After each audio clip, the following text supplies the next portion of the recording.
Hey there. All right. Welcome to episode 2 of Health Coaching for Horsewomen. I am your host, Andrea Otley. I'm so excited to be here.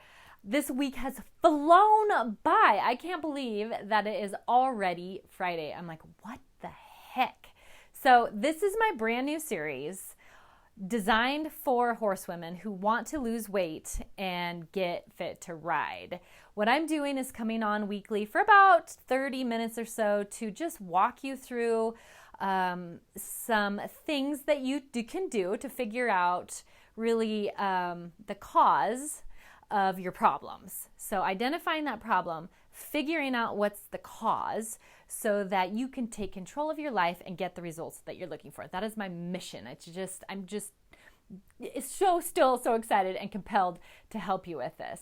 So, hi, I'm glad you guys can hear me. Welcome to the show.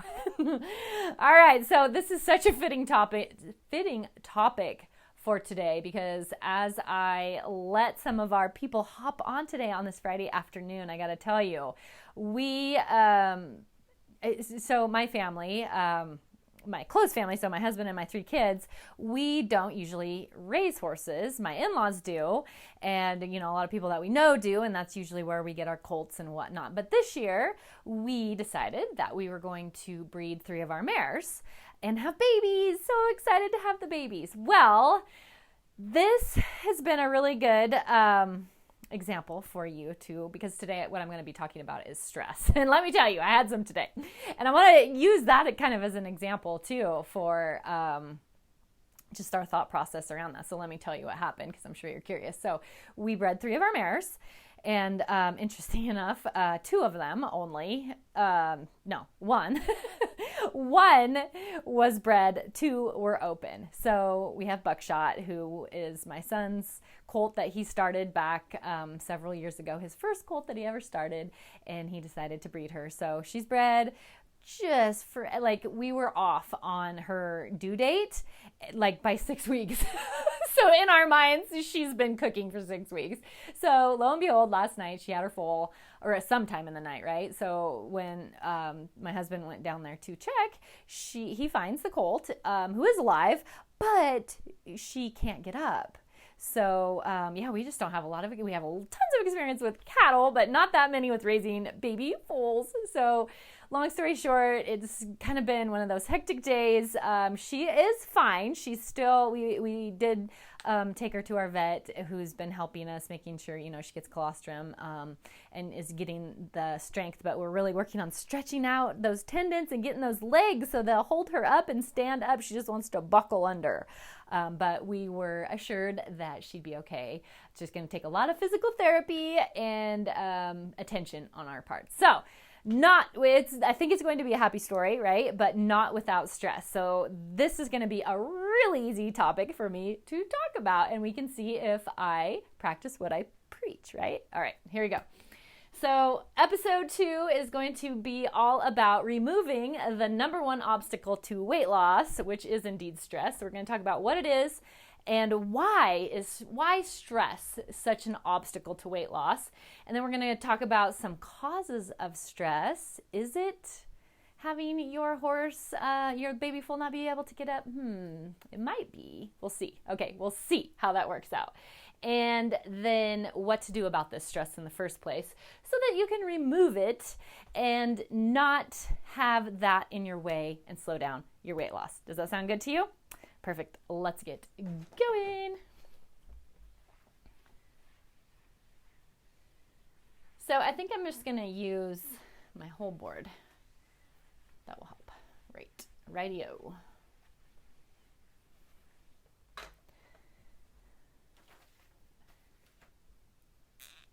So what is it?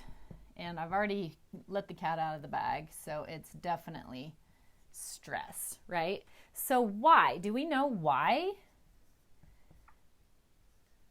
stress is an obstacle to losing weight? And just so you know, I'm going to just slow down and read the comments too. So if you have anything to add or share or say, just go ahead and drop it in the comments and I'll read them as I go along too. So why is stress such an obstacle to weight loss? Here is the bottom line, okay? It all has to do with hormones, okay? Because you could be doing everything right with your diet, and it's not necessarily that stress causes you to emotionally eat, okay? That can be an issue, but that's not what we're talking about here. You can still actually be feeling the effects of stress, stay 100% on plan with your diet. How frustrating would that be? And still gain weight and definitely not be able to lose weight, okay? So how frustrating to be following your diet to a T, not see the results, and even see the scale go up, all due to stress. Okay, so weight loss and weight gain are hormonally, hey Karen. Yep, cortisol. All right, Laura knows. So it's a hormonal process, right? Out are the days of calories in versus calories out. You can throw tomatoes and rotten oranges at me if you want, but I don't care. This is how it works. So hormones drive everything. And so when we are talking about fat storage, which is the opposite of what we want when we're doing weight loss stuff, the hormone responsible for fat storage is insulin. Okay, so how does that tie into stress? Well, insulin's best friend is cortisol. So yes, in the days of the tigers and all those things that they always tell us, we needed this to survive. And yes, indeed, we undoubtedly slept with one eye open. Cortisol absolutely kept us alive. But as we're evolving, and this is what I believe all of this is, right? Learning that calories in versus calories out isn't working for fat loss, that we need to address this hormone situation in order to lose weight is absolutely an evolution. So when we're talking in terms of insulin being your fat storing hormone, if you want to lose weight, you need insulin to go down. I do not believe anyone is going to argue with that fact. This is definitely scientifically proven. Don't take my word for it. Google it. I don't think there's anyone out there who's going to argue with the fact that the lower your insulin, the easier it is to lose weight. So when we have cortisol, yes, cortisol and stress can be good in small doses, but we have a tendency to overkill, right? So when we are living a highly stressful life, cortisol goes up because that is our stress hormone. We think thoughts, we get, no, don't come in. We get, the door, you can't even see the door, I'm sure. We get stressed, the cortisol goes up, and then what happens, why? Okay, it's not the cortisol. The cortisol works to increase your insulin. And that is why, no matter how well you stick to your meal plan, if you do not get this in control, you're not going to see the scale move. And in my Cowgirl Up diet, that is actually module 7. So I have it way down there in the course when we're going through our 8-week plan. I'm bringing it to you today for episode 2 because so many people, myself included, that I talk to, stress is a huge issue. There are very few people that I talk to that are like, yeah, life is grand, everything's going wonderful, I don't have any problems, this weight's coming off easily. That's just not reality, right? So we kind of need to make this a priority. So you got to let me know if you agree. Do you need to make stress and lowering your cortisol, lowering your insulin a priority in order for you to see that scale go down? You'll have to let me know what you think about that, all right? So that covers why we don't want to ignore, there's so, right, that's not the only reason, but in terms of weight loss, that's what we're looking at, and it all ties together. So motivation is motivation. That's a good one right there. So let's talk about what causes stress, okay? All right, so raise your hand if you think that situations and people cause you stress, okay? I'm going to give you two choices. If you think that situations and people cause you stress, right? It seems logical, right? It seems like a no-brainer. Let me know. If you think, let's see what kind of a student you are. If you think that your thoughts about said, right, said situation and people, the thoughts about the said situation and people are causing your stress, circle answer B. What is the true cause of stress? It is definitely not the situation and the people that are causing your stress. Oh, it's such a hard pill to swallow. It's so hard to swallow that pill. And it is. And it seems wrong, right? Like it seems like you want to turn me off, that's not true. But let me show you a really quick way that I can prove to you that it is true, okay? It is true. Now, here's how I know. So the colt, right? Going back to the foal. She's a filly. So we don't know when she was born, okay? She was probably born sometime early this morning, right? So my husband calls me at, I want to say between 8 and 9 this morning, okay? Quite a ways after the foal had been born. So the situation, right? So let me clarify my proof a little bit better. So the situation is the colt, right? I could say that having this foal with these medical conditions is causing me stress. Oh my God, this is a stressful situation with this colt and all this stuff that's going on, right? It's causing me stress. But what I'm telling you is it's not the situation of the foal that's causing the stress. It's my thoughts about it. How can I prove that to you? All right. So my proof is the fact that the foal was born, let's say 4 a.m. I'm guessing, right? We don't know. And from the second she was born, it doesn't appear that she was able to get up. So that was happening. That instance was happening. The situation was created at, say, 4 a.m. Did I experience stress at 4 a.m. because of this situation? Absolutely not. When did I start experiencing stress due to the situation? Maybe never, depending on what my thoughts were. But if my mind is running away with itself and I haven't learned any tools to control it, then the second the phone rang and it was my husband? Can I blame him? It was my husband, right? He called.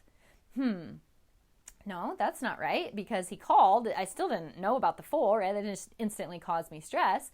He told me about that. And as soon as he told me, then I had the ability to think a thought about it. That instantly is when. It doesn't matter. It's just as soon as the thought is thought, whatever it could be. And you can also have,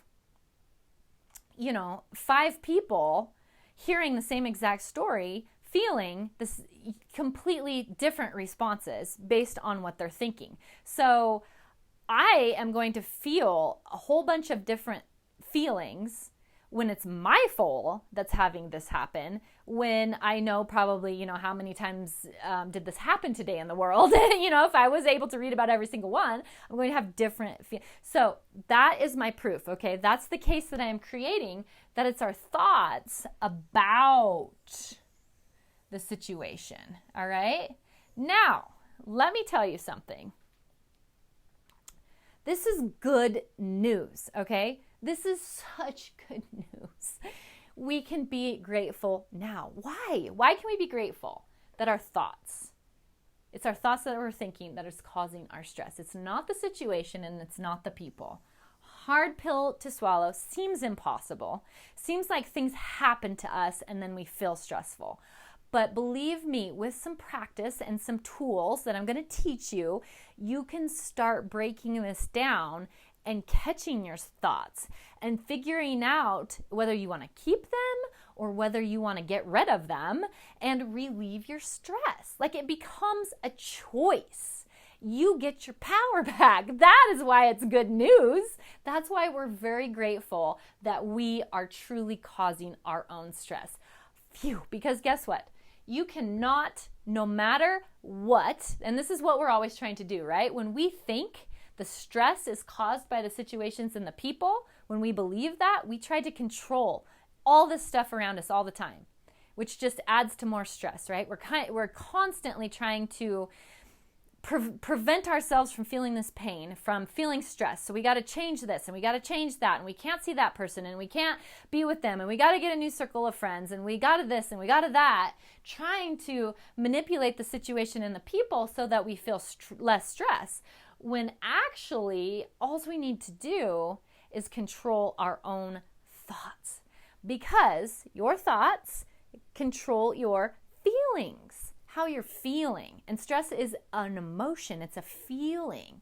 And when that feeling is controlled, then you can calm down, that cortisol can lower, the insulin can lower, and you can go about your life. It puts you in the driver's seat. It puts you in control. I know it's a nice theory, probably not the first time you heard this.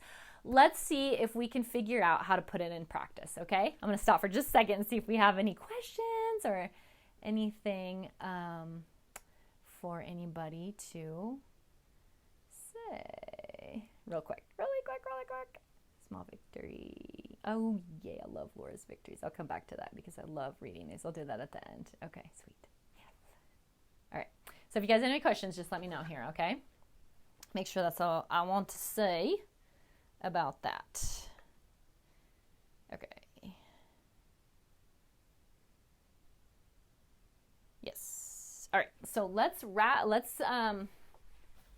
finish up a little episode 2 with some quick action steps for you, because that's my favorite thing. That's what's going to make this work for you. Is you can learn, you can have somebody like me who has my whiteboard and my my thing from home, and give you some just common sense action steps that you can take and just start practicing, because it is definitely you sitting on your butt listening to me stand here and talk until you take the concepts that I'm teaching and apply them, practice, experiment with yourself and see if it's helpful, to see if this works for you. Or I suppose you could go to the doctor, right, and get on medication. Now, I'm not saying don't do that or anything like that, but why do we think that's what we need to do, right? And it's not like that's not even a fair question, but what if we didn't? That this is more empowering, right? What if we didn't have to go do that? What if we didn't have to get on meds or always feel out of control about everything? What if there was a way to get our power back and reduce our stress naturally and take back just empower ourselves, all right? That's what we want to work on. So 3 is what to do. Okay, so how do I want to say this? All right, I'm just going to give you 3 steps. That's what I'm going to do. So the first one is you are going to focus on your own business. Okay? So how many times do you lie awake in bed at night thinking about all these things that are totally out of your control? And for some reason you think if you can think hard and long enough about them and a solution and how you're going to move this thing around and how you're going to tell this to that person, and if you wished you would have said that, and replaying all these past things in your mind, as you're lying in bed in that moment, how is that helping? How are any of those thoughts that you're thinking going to solve the situation whatsoever? In the moment, without investigation, without slowing down to just simply ask yourself some questions, your mind just runs away with itself. And we know this, right? Because that's what happens. And so when the mind is running away with itself, it's doing its thing. And we learned from last week that thoughts cause your feelings. So as the mind's running away with itself, the body is feeling a feeling due to the thoughts. And more than likely, it's not solving the problem. It's not creating a solution, especially if it's 2 a.m. It's not doing anything except for making your body tight and rigid, increasing the cortisol, increasing the insulin, sabotaging your sleep, which all kinds of more hormones are going on there, right? So what if you just focused on your own business? So what does that mean? Does that mean your own business is like how messy your house is and whether or not the bills get paid and you forgot to call this person back and like is that your business? I want to reframe that just a little bit. I think even your body, is your body your business? This is going to seem kind of crazy that I'm even talking like this, but what if the only business you had is what you were thinking? All right, so let's just think about that for just a second. I'm just going to stand here and calm my mind down, all right? Because my mind is thinking. It's going very fast. It's firing. I'm using my mind, okay? That's my business. I love it, right? I'm in the moment. I feel great. My mind is firing. It's thinking. I'm in my business, right? Now, if I were to think about my body, okay, so I'm just going to slow down and I'm going to think about my body. I'm going to think about my heart beating. I'm going to think about the air going in and out. I'm going to think about my lips are moving. My fingers are wiggling. I'm smiling. My eyes are blinking, right? Is that my business?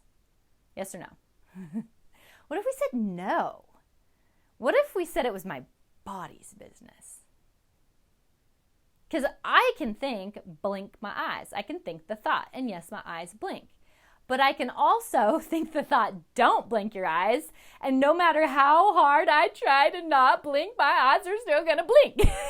And that's why, same thing, I can say, hold your breath.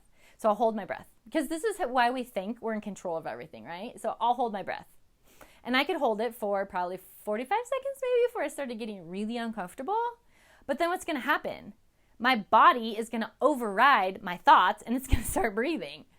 Yes? See? So my body is not even my business. My body is my body's business and it's doing its thing, It's raising its insulin, it's lowering insulin, it's raising its cortisol, it's lowering its cortisol. It's doing all these things because it is a beautiful balancing system that just loves the present moment and does whatever it can to survive.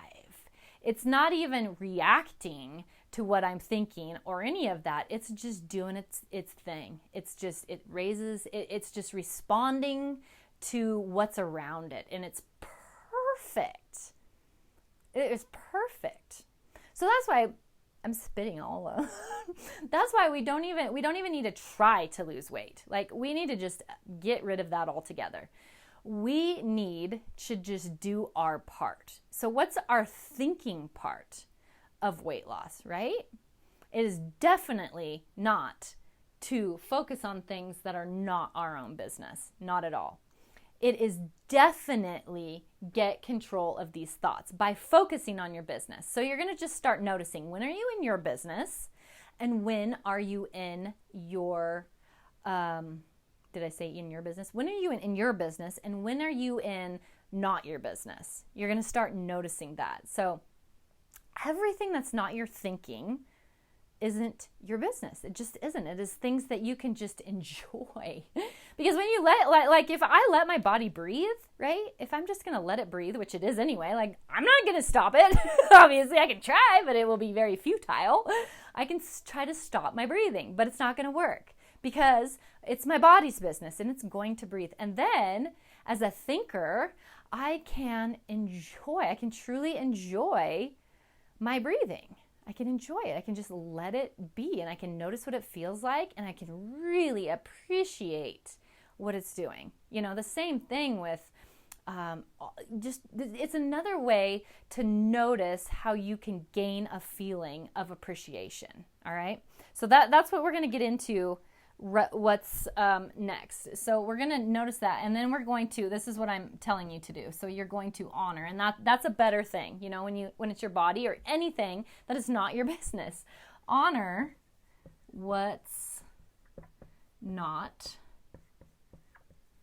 your business. Just honor it. It doesn't mean you ignore it, right? It doesn't mean anything except for that you honor it, even if it seems like it's a conflict with what you're thinking, because that's when you know you're on the right track. Like if you're supposed to be honoring something that you mentally have an issue with, guess where the issue is? It's in this thinking that we need to start investigating. And then it puts you right back into your business and right back into honoring what's not your business. And like I said, like this might seem like silly, crazy stuff that I'm talking about, but you start to, just get that thought process going. Start thinking about what I'm saying and start applying it and see what happens, okay? So then what I want you to do next for your action steps is just start noticing. We're going to switch this away from thoughts for a second and notice your top 3 emotions currently, okay? So I can tell you, when I first did this work on myself, the top 3, and this is a little embarrassing to admit, but it's the truth, okay? So I want you to be very honest with you. You don't have to come on Facebook Live and talk about your top 3 feelings, but you do need to be honest with yourself. And how you do that is when you're not in the midst of distractions and you can use your mind to reflect on how you usually feel, then you can notice what they are. So for me, they were dread, overwhelmed, and anxious. Those were my top 3, okay? Not feelings that I would choose if I thought I had a choice. But once I realized the truth of what I'm talking about, then I felt hopeful because I understood that I didn't have to go running around trying to control my situation and other people. All I needed to do is take a look at what thoughts am I thinking that are causing these dreadful feelings. And so, and these overwhelmed and these anxious thoughts. So one quick little example, this is so incredibly silly, but this happened right in the morning when I was doing my thought work. So I'm sitting here and I'm just feeling wonderful. I'm journaling and writing all these wonderful things down. And in my head, this is what I said, this isn't my business, but what I thought, which is my business, was, oh, here comes my son bombarding and interrupting my very important work. It's my 11-year-old. He comes in and he's like, Ma, he didn't see I had my headphones on and I'm journaling and he didn't notice, right? He just came in and how dare he, right? He does this and I just wanted to scold him. And then he has the nerve to tell me that he was feeding his calf and the calf only ate half his bottle before the nipple popped off his bottle and all the calf suckle spilled out onto the floor. And he's telling me this, like announcing it like he's so full of drama. And I eat it up hook, line, and sinker. And what I noticed, because I was in the middle of my thought work, was how I felt. And I went from feeling on top of the world to an instant feeling dread. And you bet your bottom dollar I wanted to blame my son. But because what a great opportunity, what I noticed was there must be a thought. What a great opportunity. I feel the feeling. I didn't catch the thought. Are you kidding me? I mean, all this stuff went on like that.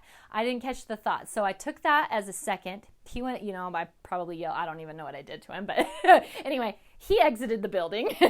I still have my piece of paper. So what I did was that sounds really mean, but I'm just trying to be funny. Okay. So everything was fine. I didn't abuse my son, but everything was fine. So I wrote down what was I thinking? I should grab my notes and share with you. I came up with the most ridiculous list. The thing that actually made me crack a smile when I got the thoughts out of my head and onto a piece of paper, I actually thought the calf was going to die. That's what I wrote down. I wrote down because he didn't get his extra half of bottle this morning, he was going to die. So I'm looking at this thought, which is totally irrational, but that's how our minds work. It said, the calf will die. And I'm I'm like, no, really, that's not true, right? And I'm like, but no wonder I feel so dreadful, because my mind is unattended and it's thinking things like that. It doesn't even matter, But as soon as I reeled it in, I experienced the dread just by observing what happened. The dread vanished, and I was consumed by this overwhelming sense of love for my son. It was unreal. And that is why you need to do the thought work, okay? Because when you experience it, it then becomes a choice, and it seems so ridiculous that I would want to hold on to any thought that makes me feel dreadful, overwhelmed, or anxious. And when I realized those were my predominant emotions, I thought, I'm ready to do this work. I am willing to take a look at my thoughts, even if it means that I need to pack my notebook around with me every single day, all day long, and push pause on life and write down what I'm thinking. Because what's the alternative? What's going to happen to me personally? I doubt I'll end up on medication. I am physically pretty darn healthy, but that will start to fade. Even though I work out 6 to 7 days a week, I eat very healthy, right? I'm doing all the right things because these are my predominant top 3 emotions. I will come on in 6 months and tell you guys that I have high blood pressure. I will tell you that I have cancer even, right? Because what happens is when you feel dread, the body's just doing its thing. It doesn't care that I feel dread. It's just responding. So all this mix of stuff is going to go on, and it's going to start breaking down, right? That's what's just going to start happening. It's a beautiful process. I'll die early. My heart will stop. It did exactly what it's supposed to do. It's not my body's fault, right? My body isn't my business. My business is my thoughts. Okay? So how do we switch out of this? One clue is definitely to become aware. Just take an opportunity. Anytime you feel a feeling in you, wherever it is, like I usually feel that right in my stomach, right?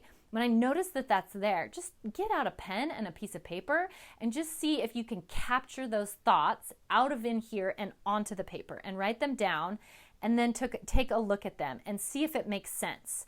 With the thought that you're thinking, does it line up with the feeling that you're feeling? This is important work. It is. It is the most critical thing. This is the key to your health. Your body's going to do it. When you get your mind right and you start getting in control of your thoughts and it's not going to be as hard as you think. The diet and the exercise your body is going to jump for joy. I mean, everything's going to line up. It's going to be wonderful. Or it won't, those are your options. There's no guarantees in it. Like we could all get hit by a bus tomorrow. So, but why? It's like when you side with the truth, it doesn't even matter. Even if it's too late, you're just like, you feel content knowing that that's what's going on, right? So what's the next thing? You are going to, so these are the ones that I'm realizing that I have. Well, what ones do I want? The ones that I want are going to be, so that's what I did. After I realized that's what I was happening to me, I said, what thoughts and what feelings do I want to experience? If I could just, you're telling me I have control of what I can feel. All right, then I'm going to control what I can feel. So what would if you could choose your emotions that you have predominantly throughout your life, what ones would you choose? So here's what I wrote down. I wrote down that I would want to feel excited. Okay, like that.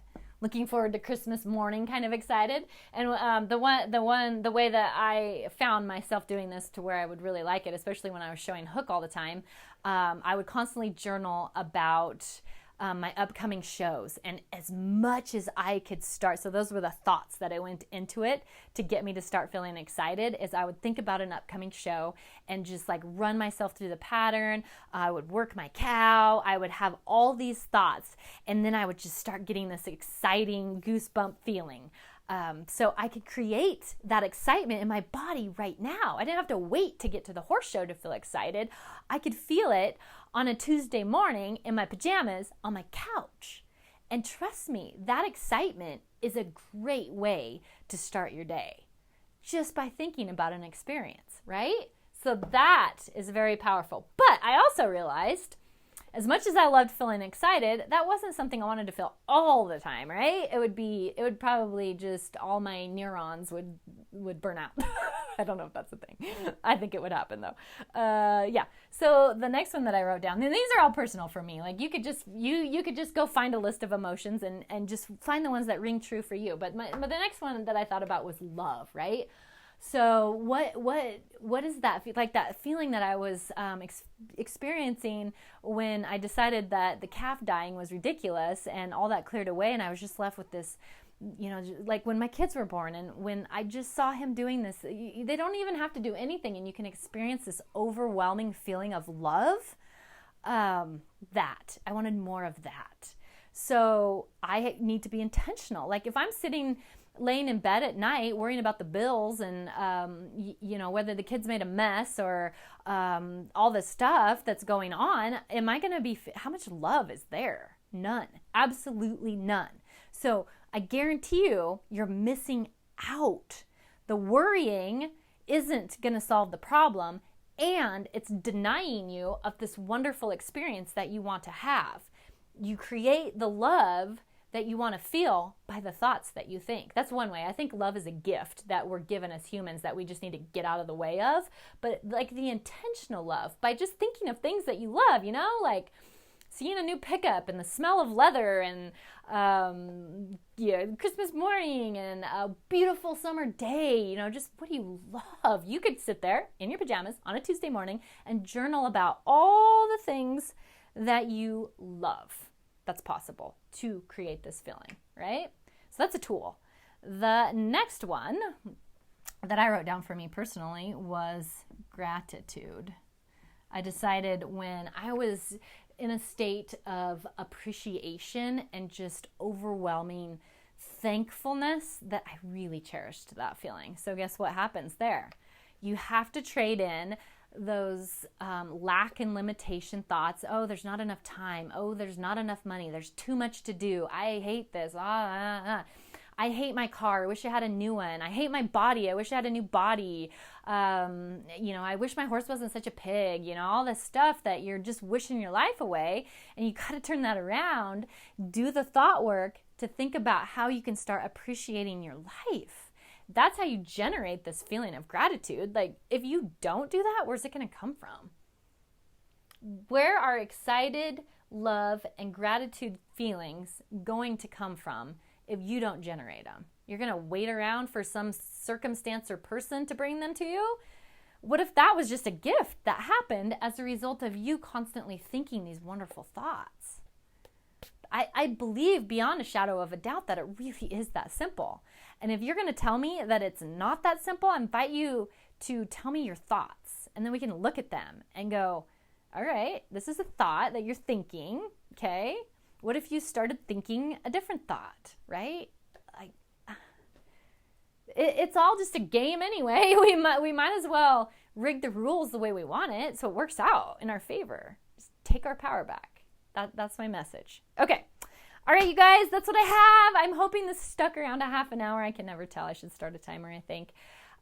Do the work. You can, go back and make some notes. I think I will eventually get organized enough to actually have some worksheets for you to print out. But right now, really, all you need is a piece of paper and a pencil, and you can start doing your own thought work and see for yourself what this is like. I think you're too short, huh? And they can't see you. Yes. Okay. So there's a hand. Have a great rest of your day.